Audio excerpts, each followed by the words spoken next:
siya sa krus, sa salay pantubos, namatay siya sa krus, sa salay pantubos.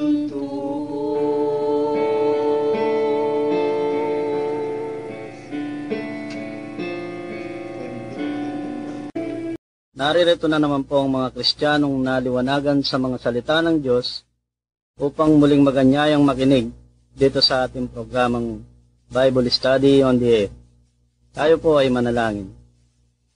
Ama, narito na naman po kami upang humingi sa inyo ng espiritual na pagkain at maging karapat-dapat po sana ang aming kababaan upang maintindihan namin ang mga salitang sa iyo lamang manggagaling at hindi sa kanino mang tao.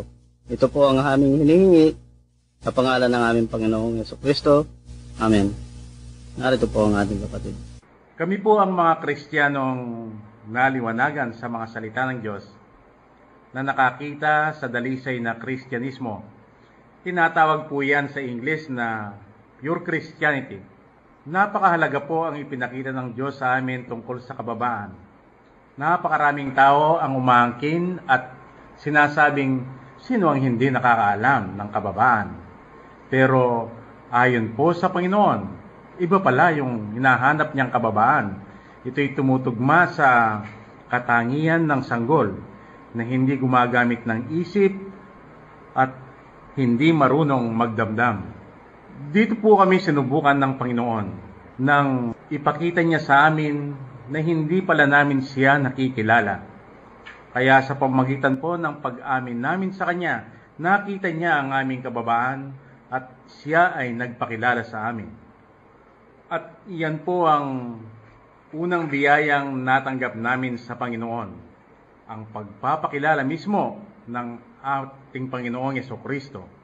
Katulad ng pagkakilala sa Kanya ni Simon Pedro na mababasa sa Mateo 16 mula 16 hanggang 17. Nang tanungin siya ng ating Panginoon, "Sino ako?"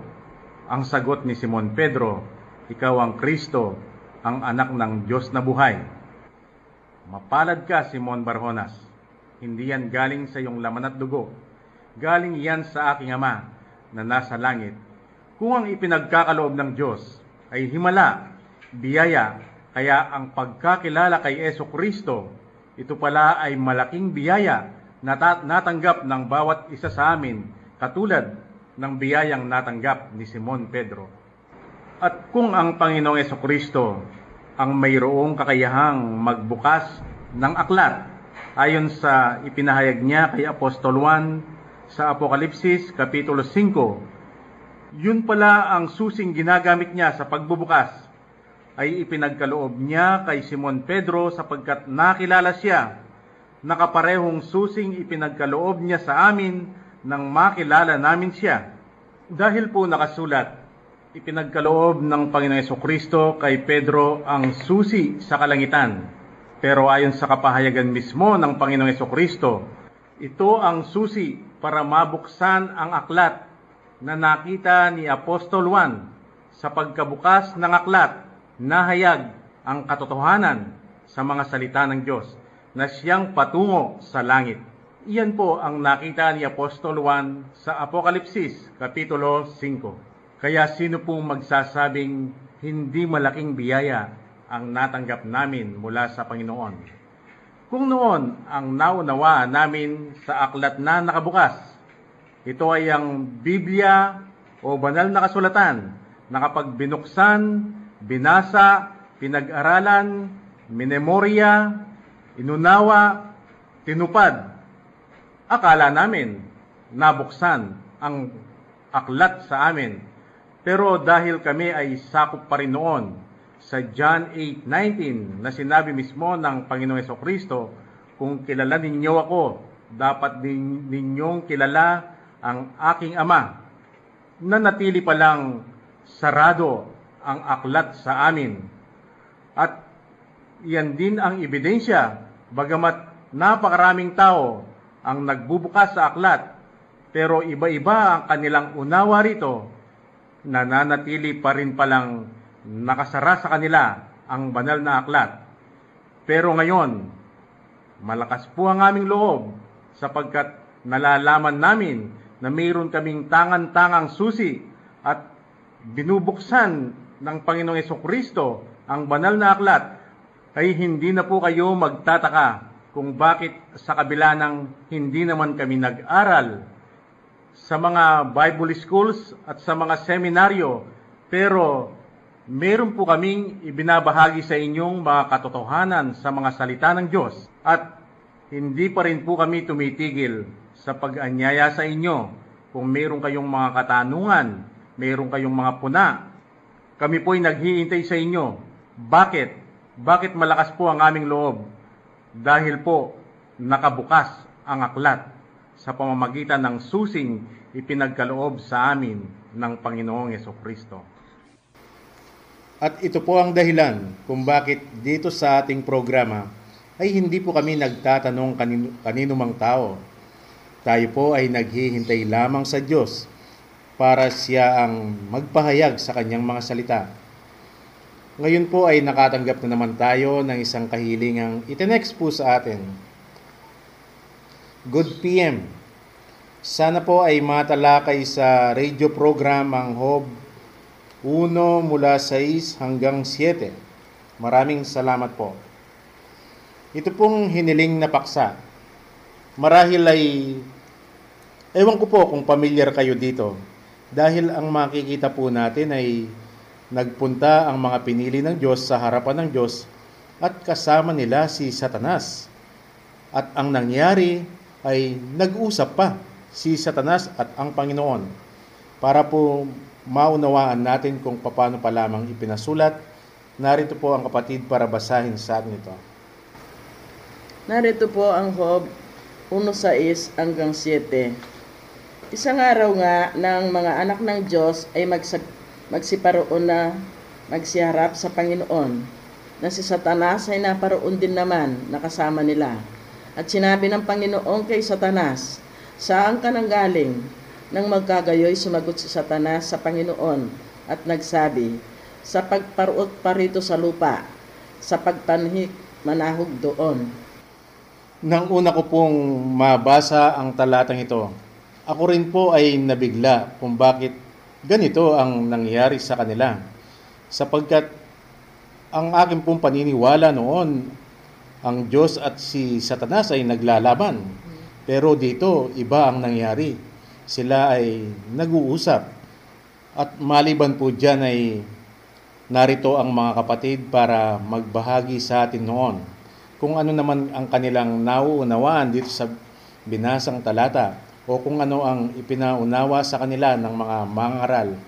Dahil noon po kasi ang mga mangaral namin, ang paniniwala namin, kapag ang isang tao ay pumasok sa mga seminaryo at Bible schools, ay magkakaroon sila ng karunungang galing sa Diyos. Ganyan po namin nire-respeto ang aming mga mangaral, at kami po ay lubos na humahanga sa kanila dahil ipinapaliwanag nila ang bawat salita ng Diyos. Pakikinggan po natin ang mga kapatid kung ano naman ang kanilang iniaral tungkol dito sa mga talatang binasa natin. Job 1 mula 6 hanggang 7. Sa akin pong nakagis na reliyon sa Iglesia Katolika, sa mahaba pong panahon ng aking pagsisimba, ito pong talatang nabasa dito sa Job 1, 6 hanggang 7, ni minsan po hindi ko nalaman na ito'y kanilang pinangaral sa misa.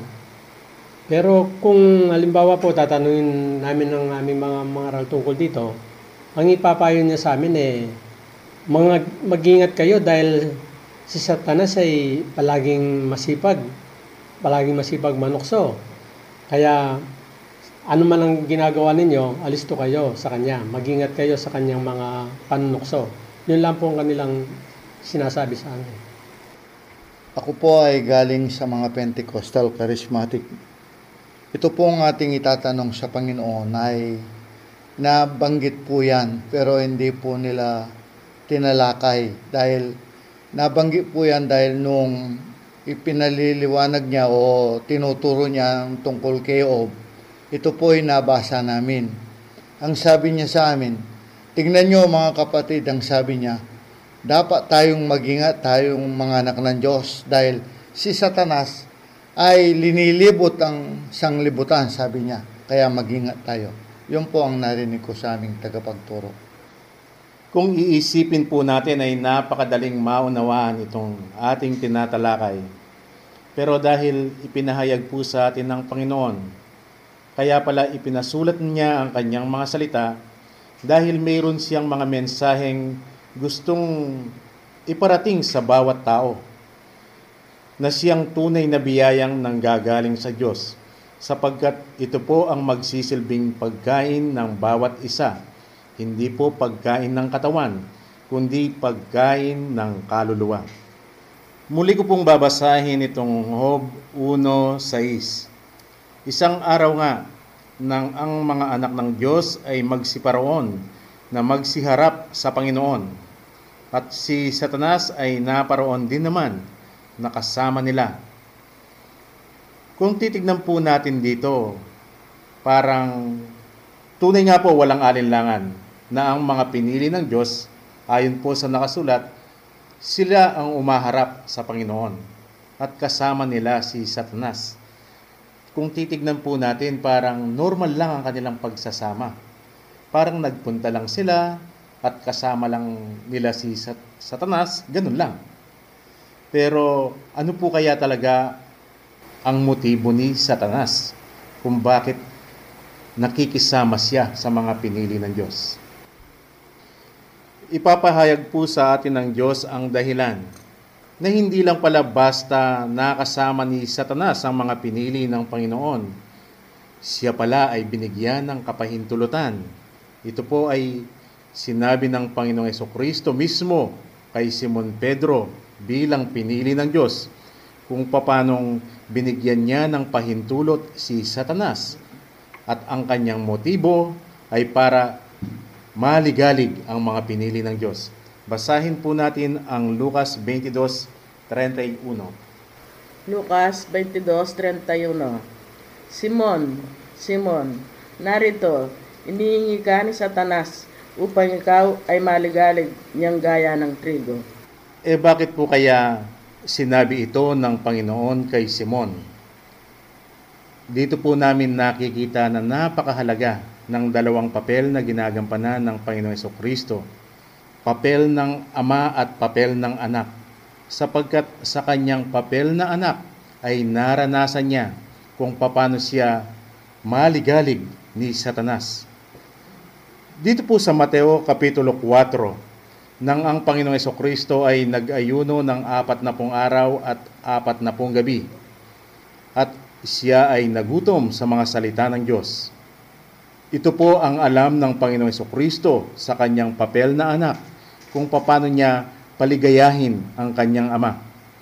Ito po'y kamangmangan sa taong natural, dahil ang sasabihin, paano yan sinasabi ninyong si Jesucristo ang siyang ama, pagkatapos paliligayahin niya ang kanyang ama? Hindi ba kamangmangan yan? Kinakausap niya ang kanyang sarili? Pero sa amin po ay napakaliwanag nito, sapagkat ang Diyos mismo ang siyang naghayag sa amin. At nang magutom ang ating Panginoong Jesucristo, kung saan ay pinapaligaya pala niya ang kanyang ama, bakit po kasama niya si Satanas? Di po ba napakaliwanag ngayon na ito pala mismo ang pahayag ng Diyos sa tinatalakay nating Job 1:6, kung saan ay kasama ng mga pinili ng Diyos si Satanas. Narito po ang nakasulat, isang araw nga nang ang mga anak ng Diyos ay magsiparoon na magsiharap sa Panginoon, na si Satanas ay naparoon din naman nakasama nila. At ang malinaw na motibo ni Satanas ay para guluhin ang anak ng Diyos. Ganito po ang kanyang ipinakita sa ating Panginoong Jesucristo. Kaya nang mag-ayuno ng 40 araw at 40 gabi ang Panginoon, ang nakita ni Satanas ay kumalam ang kanyang sikmura. Kaya siya ay tinukso niya at ipinakita niya ang mga bato at ang tukso ni Satanas. Dapat itong gawing tinapay para kainin ng ating Panginoon. Pero ang Panginoon, sa kanyang papel na anak bilang modelo, ay nauunawaan niya ang wika ng Diyos. Kaya hindi siya nagpatukso sa salita ng tao at sinaway niya si Satanas. At sinabing, hindi sa tinapay lamang nabubuhay ang tao, kundi sa buhay na salitang lumalabas sa bibig ng Panginoon. Tungkol po dito ay bigla kong naalala ang aking sarili noon, sapagkat aking nababasa na katotohanan nga ang pag-aayuno, sapagkat ginawa yan ng ating Panginoon Jesucristo. Pero ako po pala ay natukso ni Satanas dahil ako ay nagpapakagutom sa literal na pagkain na sa akala ko ay pinapaligaya ko ang Diyos. Pero sa ipinahayag ng Panginoon ngayon, aking nauunawaan tungkol sa pag-aayuno ay katulad lamang pala ang pagkaunawa ni Satanas. Ako ay natukso niya. Kaya himbis na ang Diyos ang aking paligayahin, sa hindi ko pala nalalaman si Satanas ang siyang aking pinapaligaya dahil kung ano ang nauunawaan niya ang siyang ginawa ko. Taliwas po sa ipinapahayag sa atin ngayon ng Diyos. Kung ang kay Satanas, ang pag-aayuno ay literal, pero ang ipinahayag sa atin ngayon ng Panginoon, ang pag-aayuno pala ay espiritual.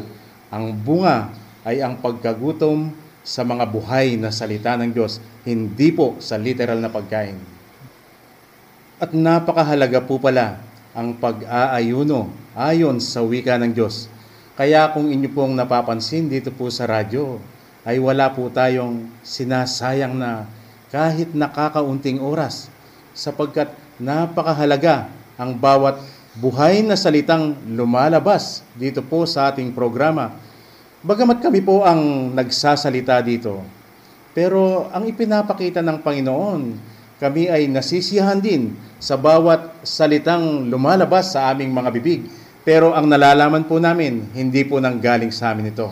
Dahil alam naman po ninyo, sa unang bahagi pa lang ng ating programa, ang sinasabi namin, wala po kaming sariling opinyon dahil wala po kaming nalalaman. Bakit sa kalagitnaan po biglang lumalabas ang mga mensaheng nanggagaling sa Diyos? Kaya ito po ay hindi galing sa amin, galing sa Panginoon. Ito ang buhay na salita na siyang tunay na pagkain kung bakit nagutom pala ang ating Panginoong Jesucristo dahil siya ay nagpakagutom sa buhay na salita ng Diyos. Ito po ay kanyang ginawa bilang modelo para ipakita niya sa kanyang mga nakababatang kapatid. Bakit po kaya sinabi ng ating Panginoong Jesucristo ito kay Simon Pedro na si Satanas ay nabigyan ng kapahintulutan? Bakit hindi po niya ito sinabi sa mga eskriba at mga pariseo na madalas naman niyang nakakausap? Dahil po pala ipinakita ng Panginoon ang isang demonstrasyon kay Simon Pedro kung paano siya nakilala. Mateo 16:17. Himalang nang galing sa langit ang pagkakilala ni Simon Pedro sa ating Panginoong Jesucristo. At ngayon, sinasabi niya ito kay Pedro. Sa makatwid, napakalinaw po ang mga tunay na nakakilala lamang pala sa ating Panginoong Jesucristo ang siyang tutuksuhin ni Satanas. At dahil ito ay sinabi ng Panginoon kay Simon Pedro, kaya ipinakita rin ng Panginoon na ito ay natupad nga sa naging buhay ni Pedro kung paano siya niligalig ni Satanas. Isa pong dahilan kung bakit itong sinabi ng ating Panginoon kay Simon Pedro na sila ay maliligalig kay Satanas. Dahil ang inaasahan ng Panginoon ay makikita ng kanyang mga pinili na si Satanas man ay napagkalooban ng kapangyarihan. Kaya ang inaasahan niya, sila ay magpapakumbaba sa harapan ng Diyos. At ang sabi pa ng Panginoon, Iyon ang makakapagbigay ligaya sa kanya. Pero ito po ang kahinaan ng mga pinili.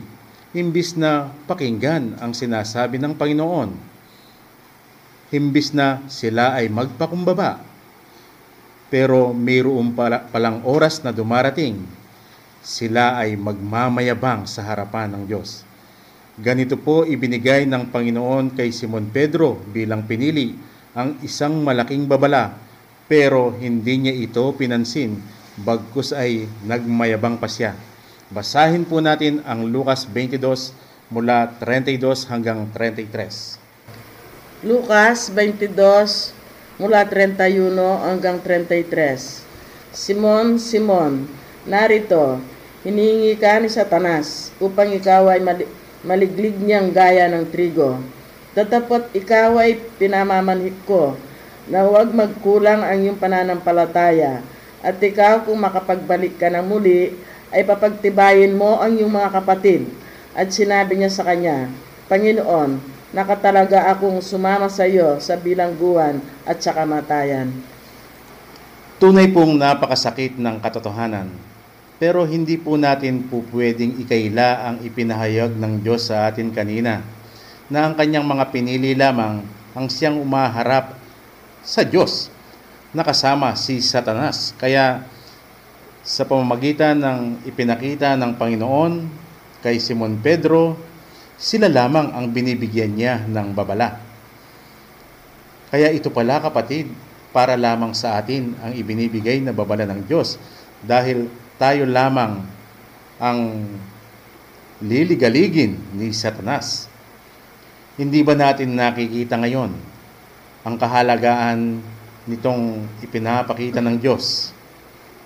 Nakasakasama pala natin si Satanas, at iyong narinig natin kay Simon Pedro kung paano himbis na magpakumbaba siya ay nagmayabang pa.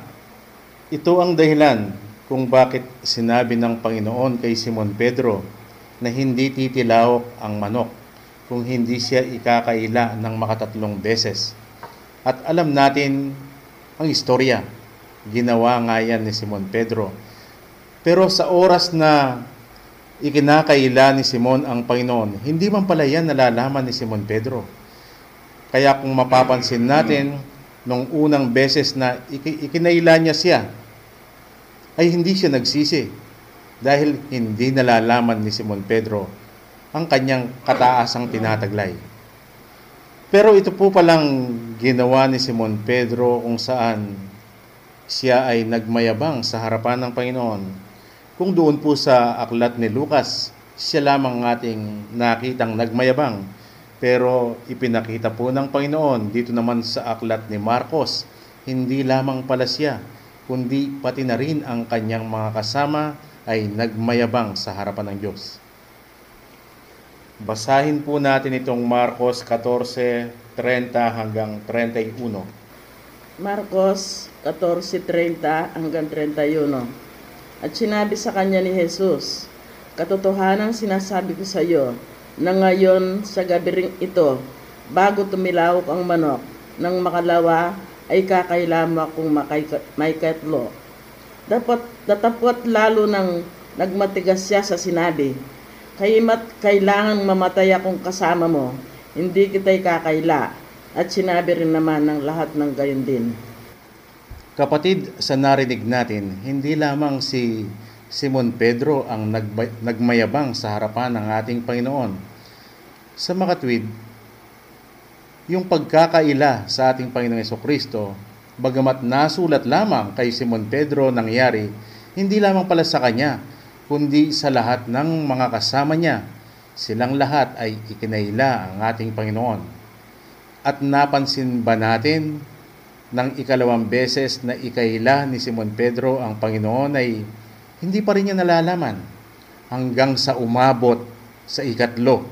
At pagkatapos ng ikatlo ay doon na tumilawak ang manok at doon na napansin ni Simon Pedro ang kanyang malaking kasalanang ginawa. Ano ang nagiging pagkain natin dito? Kung kay Simon Pedro, Kung hindi lamang ipinaalam ng Diyos ang kanyang kasalanan, ay hindi niya ito pinagsisihan. Ganoon pala, na wala man pala tayong pwedeng ipagmalaki sa Diyos kahit ang ating pagsisisi, ang ating pagpapakumbaba, bagamat papel natin yan, ang pagpapakumbaba, pero hindi natin pwedeng ipagmalaki sa Kanya. Dahil kung hindi lamang pala niya ipapakita ang ating ginagawang mga kasalanan, ano ang ating pagsisihan? O ito mga kapatid, isa ito sa mga oras na inilalantad tayo ng Diyos, na kung minsan ay pilit nating pinapaniwala ang Panginoon na sa pamamagitan ng ating pagsasalita, sa pamamagitan ng mga lumalabas sa ating bibig, animoy tayo ay seryoso sa ating pagsisisi. Pero sa ipinakita ng Diyos sa atin ngayon, hindi pala yan sinasabi, kundi ginagawa. Hindi mahalaga sa Diyos na tayo ay magsalita. Ang mahalaga sa Kanya ay makita niyang ito ay ginagawa natin. Yan pala ang ibig sabihin ng sinabi ng Diyos. Pumasok ka sa iyong kwarto, isara mo ang pintuan at pakikinggan ka ng iyong Ama na nasa langit. Kapatid, sa ipinakita ng Diyos sa atin, kapag tayo pala ay nagsasalita na ipinapakita natin ang ating kababaan at ang ating pagsisisi, pero hindi naman nakikita ng Diyos na ito ay ating ginagawa, ano tayo sa harapan ng Panginoon? Katulad tayo ni Simon Pedro na napakayabang sa harapan ng Diyos. Pero sa kabila ng inihahambing natin ang ating sarili kay Simon Pedro, mas higit sa atin si Simon Pedro dahil napagtatagumpayan niya ang mga pinagdaanan niyang pagsubok at pagiging mayabang sa pamamagitan ng saway ng ating Panginoon. Ipinakita man sa atin ng Diyos sa naging buhay ni Simon Pedro bilang pinili kung paano siya niligalig ni Satanas. Hindi lamang po kay Simon Pedro. Sa Lumang Tipan, mayroon din po tayong makikita sa katauhan ni Josue. Alam po ba ninyo kung sino si Josue? Nang ang Panginoon ay inutusan si Moises na dadalhin niya sa lupang pangako na tinatawag na Kanaan ang mga Israelita, pero makikita po natin sa istorya, hindi na umabot doon si Moises. Pagkatapos ipakita ng Diyos ang lugar, ay namatay na. At ang inatasan ng Diyos na magpatuloy sa paglalakbay para ang mga Israelita ay madala sa lupang pangako ay si Josue at si Caleb. At narating nga ng mga Israelita sa pamamagitan ni Josue at ni Caleb ang Kanaan, kung saan ay umaagos ang pulot at gatas. Kung titignan po natin ay napakalapit sa Panginoon ni Josue. Pero ang ating tinatalakay ay kung paano nililigalig ni Satanas ang mga pinili ng Diyos. Si Josue bilang pinili ng Panginoon, tingnan po natin kung paano siya niligalig ni Satanas. Sa kabila ng pagiging malapit ni Josue sa Panginoon, alam po ba ninyo, minsan ay nakita si Josue na ang kanyang kasuotang damit, sa halip na ito ay maputi dahil galing ito sa Diyos, nakitang mayroong dumi. Ito po ay nangyari nang minsang siya ay humarap sa anghel ng Panginoon, kung saan sa kanyang bandang kanan ay nakatayo si Satanas na kanyang kaaway. Basahin po natin ang Zacarias 3 mula 1 hanggang 3. Zacarias 3 mula 1 hanggang 3. At ipinakita niya sa akin si Josue na pangulong saserdote na nakatayo sa harap ng anghel ng Panginoon, at si Satanas na nakatayo sa kanyang kanan upang maging kanyang kaaway. At sinabi ng Panginoon kay Satanas, sawayin ka nawa ng Panginoon, o Satanas. Oo, Panginoon na pumili ng Jerusalem ay sumuway nawa sa iyo. Di baga ito'y isang dupong na inagaw sa apoy? Si Josue nga ay nabiisan ng maruming kasuotan at nakatayo sa harap ng anghel. Sa ating pong binasa ay hindi na naidetalye kung ano ang naging kasalanan ni Josue. Pero yung pong pagkakaroon ng dumi ng kanyang suot-suot na damit ay sapat na para ipahayag ng Diyos na si Josue ay nagkaroon ng kasalanan sa kanyang harapan. At ang dahilan ay itong si Satanas na nakatayo sa kanyang kanan. Kapatid, kanina nakita natin kung paano ipagwalang bahala ni Simon Pedro ang sinasabi sa kanya ng Panginoon. Pero dito sa ipinakita ng Diyos sa atin, ang kalagayan ni Josue, kung saan nakatayo sa kanyang kanan si Satanas, na siyang kalagayan ng lahat ng pinili ng Diyos. Tayo kaya ngayon, pwede nating ipagwalang bahala ang salita ng Diyos. Dito ipinapakita ng Panginoon na napakahalaga ng bawat salitang lumalabas sa bibig ng Diyos. Dahil si Satanas pala ay laging nasa tabi natin.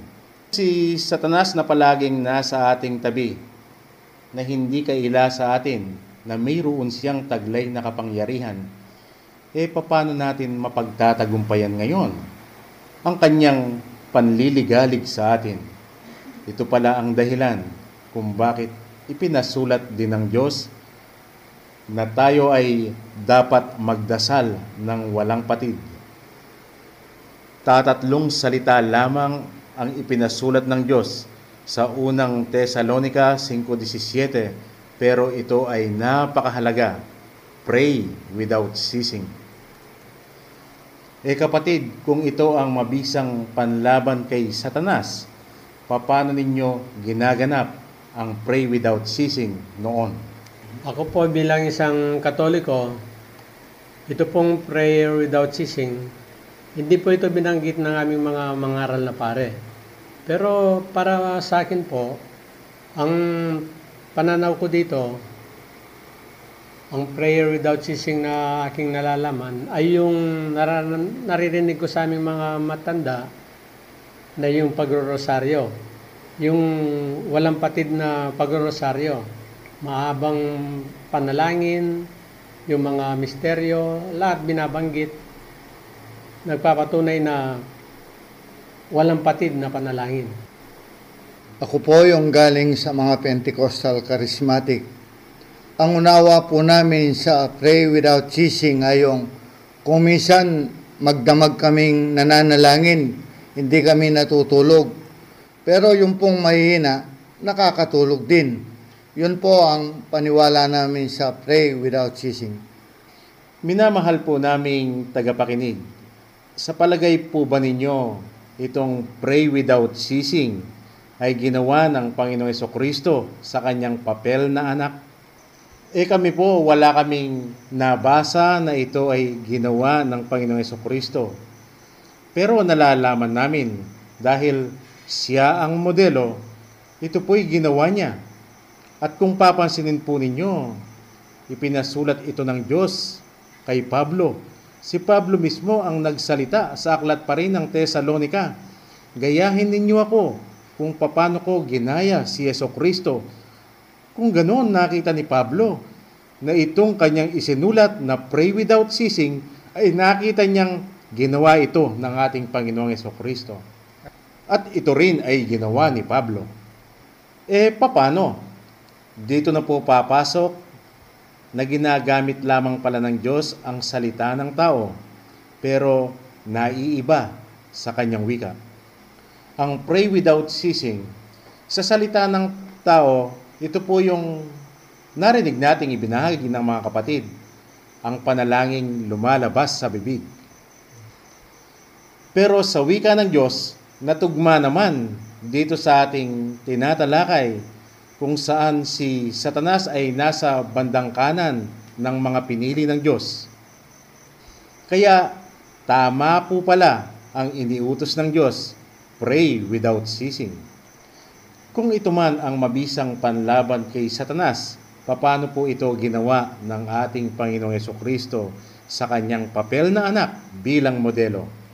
Meron pong pangyayari sa buhay ng Panginoong Hesukristo kung saan ay nagsalita siya sa mga Hudyo. Ang sabi niya, ako ay hindi sa sanlibutang ito. 1:8-23 na kanyang sinabi, kayo'y taga-ibaba, ako'y taga-itaas. Kayo'y taga-sanlibutan, ako'y hindi taga-sanlibutan. Maliwanag po dito na ang tinutukoy ay ang papel na ama ng ating Panginoon. Pero atin pong mababasa naman sa aklat ni Juan, 1:17-16, na nagsalita rin siya tungkol sa hindi siya taga-sanlibutan. Ganito po ang nakasulat, hindi sila taga-sanlibutan, na gaya ko naman na hindi taga-sanlibutan. Ang tinutukoy po niya dito ay ang mga apostoles at disipulo na kagaya niya na hindi taga-sanlibutan. Maliwanag po na ang tinutukoy na papel dito ay ang papel ng anak. Bakit po kaya sinabi ito ng ating Panginoon? Ano ba ang katangian ng mga disipulo na kakaiba sa mga Hudyo? Dahil ipinahayag ng Diyos na sila pala ang tunay na born again o tinawag na bagong nilalang. Dahil kung dati ay mayroon lamang silang isang buhay, iyon ay ang physical life. Sila ay napagkalooban pa ng isa pang buhay, iyon ay ang spiritual life. Sa physical na buhay ng mga pinili, ito ay binubuo ng kanilang katawan at kaluluwa. Pero sa kanilang spiritual life, kung saan ay ibinigay ito ng Diyos at doon nananahan ang Panginoon, kasama na ang kaluluwa ng mga pinili. Sa makatwid, ang kaluluwa ng mga pinili ay makikita sa physical at spiritual na buhay nila. Ang Panginoong Hesukristo na nagsalita sa kanyang papel na anak, hindi siya taga-sanlibutan, sa kabila ng nasa sanlibutan naman. At siya bilang isang karpintero, sa kanyang physical na buhay, ginagamit niya ang kanyang isip para mapagbuti ang kanyang trabaho bilang isang karpintero. At ginagamit niya ang kanyang damdamin para mahalin ang kanyang pamilya. Pero ang utos ng Diyos sa pray without ceasing, ito pala ay nakapatungkol sa kanyang espiritual na buhay. Dahil doon ang kanyang kaluluwa ay nagpapasailalim sa Espiritu ng Diyos. Kaya madalas po ninyong marinig sa kanya na wala siyang nalalaman, kundi lamang ipagkakaloob ng kanyang ama.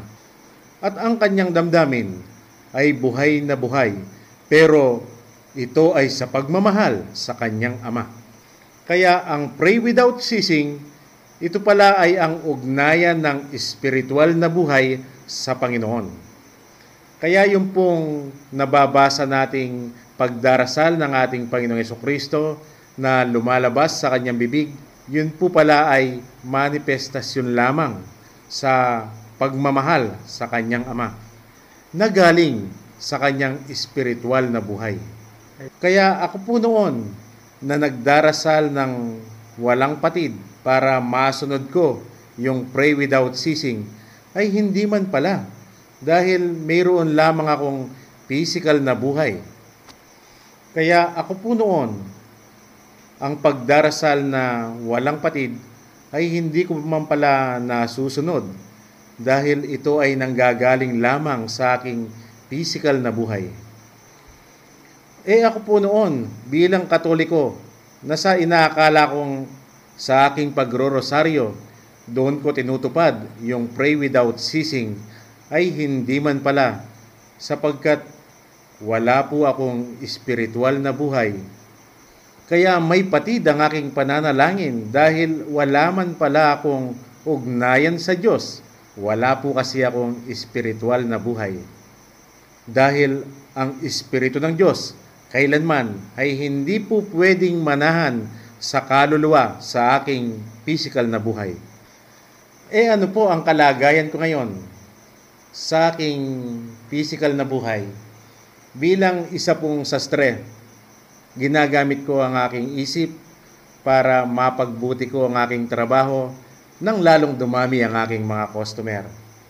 At ang aking damdamin ay aking ginagamit para mahalin ko naman ang aking pamilya at lahat ng aking kamag-anak at kaibigan.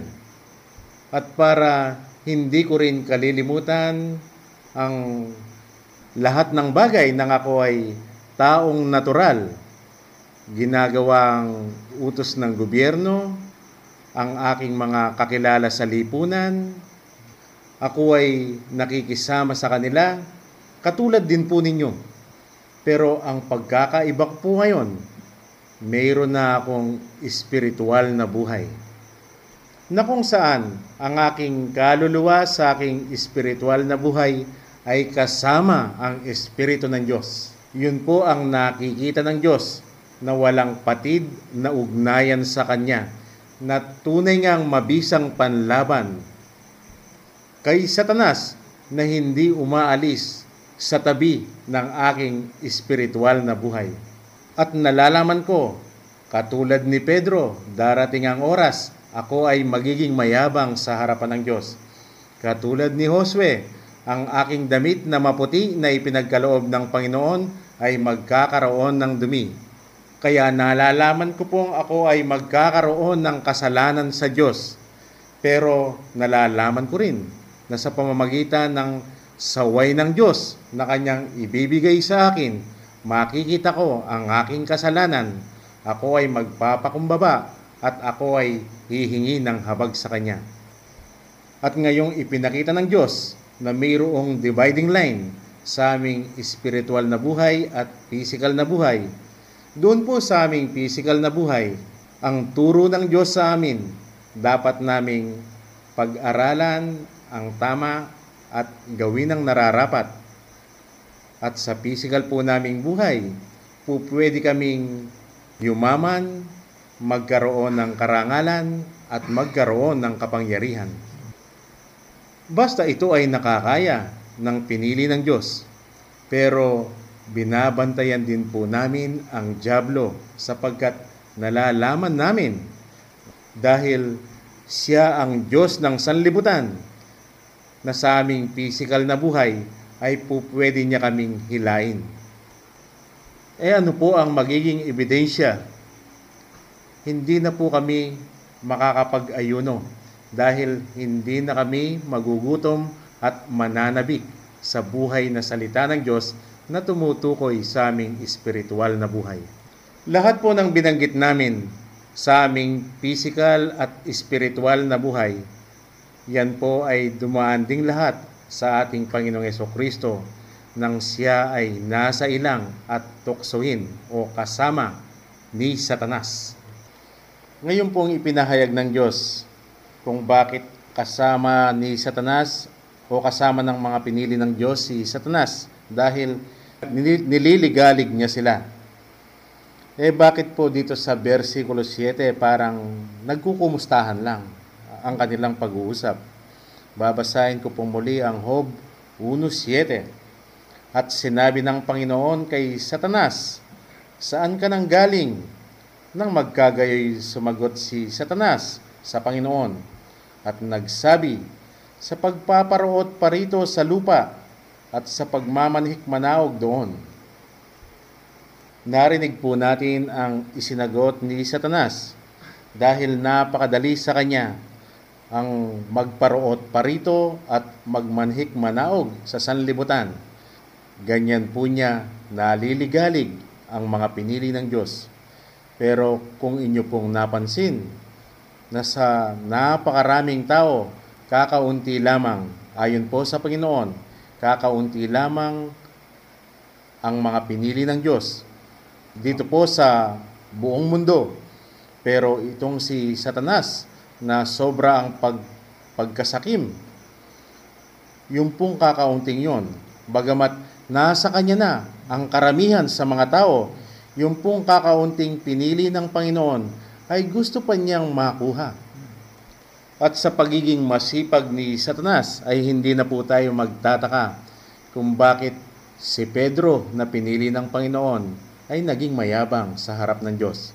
At si Josue na naging malapit din sa Panginoon, yung kanyang damit na maputi ay nagkaroon ng dumi. Pero sa kabutihan at pagmamahal ng Diyos ay kanyang sasawayin ang kanyang anak. At kung ito ay magpapakumbaba, yung kanyang suot-suot na maruming damit, ito ay papalitan ng maputing damit. Kaya ang kanyang pinili ay muling makakapagbalik loob sa Panginoon. Kung ang mensahe ng Diyos sa kanyang mga salita ang siyang nagsisilbing pagkain, dito po namin lalong pinupuri ang Panginoon sapagkat ipinapakita niya na hindi lamang pala mayroong isang mensahe ang kanyang mga salita. Katulad po ng binasa nating Job 1:7. Ayon po sa Panginoon, kung si Satanas man ay nagpaparoot parito at nagmamanik-manahog sa mundo, sinabi po ng Diyos ayon sa kanyang wika, ang mundo pala ay sinimbuluhan ng tao. Jeremias 22:29. Kung ang mundo ay sinimbuluhan ng tao, nasaan po yung ginagawa ni Satanas na siya ay nagpaparoot parito at nagmamanik-manahog sa tao? Dito po ipinahayag ng Diyos kung bakit po pwede nga pala itong ginagawa ni Satanas dahil siya ay pumaparoot parito at nagmamanik-manahog sa isip at sa puso ng tao. Pero dahil mapagmahal po ang Diyos, minamahal niya ang kanyang mga pinili, ay ipinahayag niya sa kanila ang Kawikaan 3:5 na hindi dapat manalig sa sariling kaunawaan, kundi dapat lamang manalig sa Diyos. Yun po ang patunay dahil si Satanas ay nagagawang magpunta sa isip ng tao. At gayon din, ipinahayag ng Diyos sa kanyang mga pinili ang kanyang ipinasulat sa Jeremias 17:9 na ang puso ang siyang pinakamandaraya sa lahat. Sinong makaalam, sapagkat nalalaman ng Diyos na pupwede ngang magpunta si Satanas sa puso ng kanyang mga pinili. Sa mga ipinahayag po ng Diyos ay pupwede ko bang hindi siya pasalamatan? Kung noon ay ginagamit ko ang aking isip at ang aking damdamin sa mga salita ng Diyos dahil tangan-tangan pala ng dyablo ang aking isip at ang aking damdamin. Pero ngayon, ipinakita ng Diyos na nasa tabi ko na lamang siya at hindi niya kontrolado ang aking isip at ang aking damdamin. Kaya kung noon ang aklat ng Apokalipsis, ito ay mangyayari pa lamang sa darating na panahon. Sa pamamagitan po ng pagmamahal na ipinadama ng Diyos sa amin, ipinakita niya na ito pala ay nangyayari sa lahat ng oras at panahon. Kaya ito pong ating babasahin ay pagdidiin lamang sa Diyos sa kanyang ipinahayag na nangyayari na noon pang una. Apokalipsis 12:9-10. At inihagis ang malaking dragon, ang matandang ahas, ang tinatawag na Diablo at Satanas, ang dumadaya sa buong sanlibutan. Siya'y inihagis sa lupa at ang kanyang mga anghel ay inihagis na kasama niya. At narinig ko ang isang malakas na tinig sa langit na nagsasabi, "Ngayoy dumating ang kaligtasan at ang kapangyarihan at ang kaharian ng ating Diyos at ang kapamahalaan ng kanyang Kristo, sapagkat inihagis na ang tagapagsumbong sa ating mga kapatid na siyang sa kanila'y nagsusumbong sa harapan ng ating Diyos araw at gabi." Kaya hindi po nakapagtataka kung bakit nang nilalang pa lamang ng Diyos si Adan at si Eva ay nandoon na si Satanas para sila ay tuksohin. Siya ay nagtagumpay kay Eva natukso niya si Eva na sa inaakala ni Satanas ay nagtagumpay na siya sapagkat nahadlangan niya ang itinatayong kaharian ng Panginoon. Pero pwede po bang hindi ayusin ng Diyos ang sinira ng tao para ang kanyang itinatayong kaharian ay mapagtagumpayan niya, na nakikita po natin ngayon na napagtagumpayan na ng Diyos. Paano po niya inayos? Ang Diyos ay hindi po nagsugo para ayusin ang sinira ng tao, kundi siya mismo ang nagpunta dito sa lupa para ipakita ang kanyang dalawang papel na ginagampanan nang maayos niya ang sinira ng tao. Kaya ang Diyos na Espiritu ay naging tao para ayusin ang sinira ng tao. Ito ay sa pamamagitan ng kanyang dalawang papel. Kaya sino mang taong tatanggap at magpapakababa, yun na ang umpisa ng kanyang kaligtasan. Na kapag tinanggap ng tao sa pamamagitan ng pagpapakababa, ay makikilala niya si Jesucristo sa pamamagitan ng himalang galing sa langit, ay malalantad sa taong yan ang dalawang ginagampanang papel ng ating Panginoon. Samantala, sa internet, magpunta po kayo sa ating website. Basahin po ninyo ang mga articles natin doon. Ang website po natin, www.yourchristianity.org. Small letter lahat po yun at one word lamang. Tayo po ngayon ay magpasalamat. Panginoon, marami pong salamat at ipinakita po ninyo sa amin ngayon na kasama pala namin si Satanas para kami ay kanyang maligalig.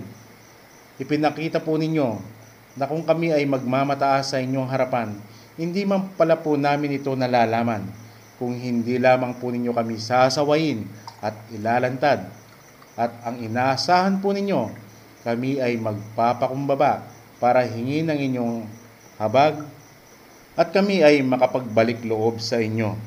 Marami din pong salamat ipinakita po ninyo na hindi po pala titigil sa amin ang dyablo sa pagpaparoot, parito at pagmamanik-manawag sa aming isip at sa aming damdamin. Marami pong salamat ipinahayag po ninyo sa amin ang Kawikaan 3:5 at ang Jeremias 17:9 na siyang mabisang panlaban para hindi po siya magtagumpay. Ito po ang aming pasasalamat sa pangalan ng aming Panginoong Jesucristo. Amen. Hanggang pong sa muling paghahayag ng Diyos sa kanyang mga salita, sana makita pa rin ng Panginoon na tayo po ay handang makinig sa mga paliwanag niya. Sana rin po yung tunay na kapayapaang ibinibigay ng Panginoong Jesucristo ang nasayn ng bawat isa. Amen.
kapayapaan na mawawala pa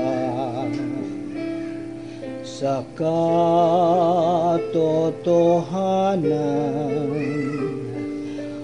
aking nalaman. Ngayong ako'y malaya na sa pagkakabilanggo sa maling katuruan kay payapa ng buhay. Ngayong kilala ko na ang tunay na Jesus, na siya ang Ama at banal na Espiritu. Salamat, Panginoon, at pinili mo ako at itinurong landas tungo sa iyo. Salamat, Panginoon, at pinili mo ako at itinurong landas